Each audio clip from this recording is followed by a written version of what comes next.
qualified small business stock exemption, Section 1202 of the tax code. If you start a company, hold the stock for 5 years, and then sell it, the first $10 million in gains is completely tax-free. After that, you can exclude 100% of the gains up to the greater of $10 million or 10 times your basis. So if you invested $50 million and sold for $550 million, or the entire $500 million gain is tax-free. These rules don't exist for wage earners. They exist for business owners and investors. The system is designed this way. There's also something called opportunity zones, created by the 2017 Tax Cuts and Jobs Act. If you take capital gains and reinvest them in designated economically distressed areas, you can defer those taxes for years.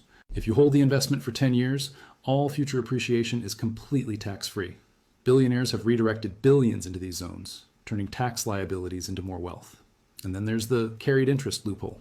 Hedge fund managers and private equity managers pay taxes on their compensation, which can be hundreds of millions of dollars per year, not at the ordinary income rate of 37%, but at the long-term capital gains rate of 20%.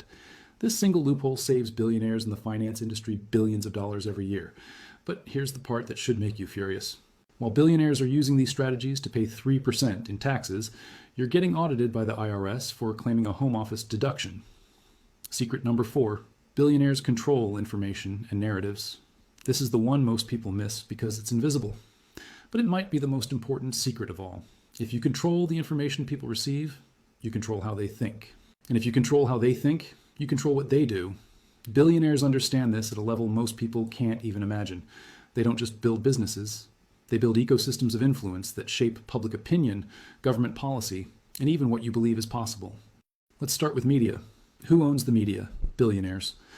Rupert Murdoch owns Fox News, The Wall Street Journal, and News Corp. Jeff Bezos owns The Washington Post. Michael Bloomberg owns Bloomberg LP.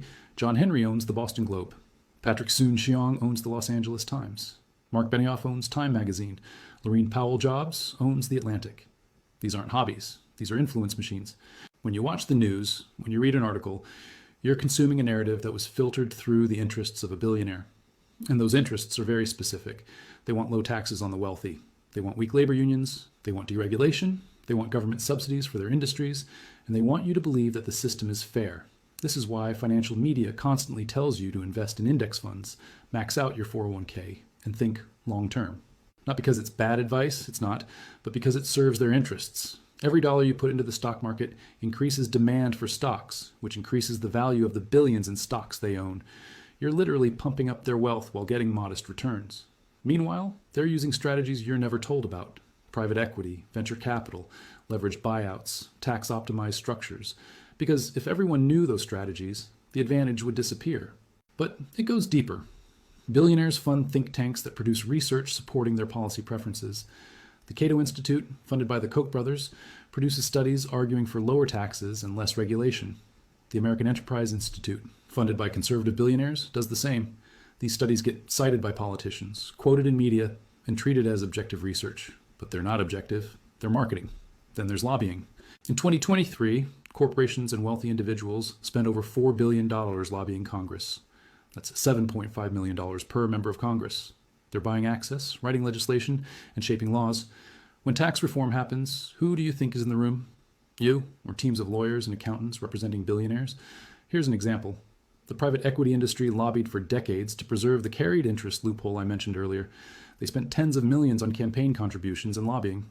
The result? The loophole still exists. Billionaires saved billions in taxes by spending millions on lobbying. That's a 100-to-1 return on investment. And you wonder why the system doesn't change.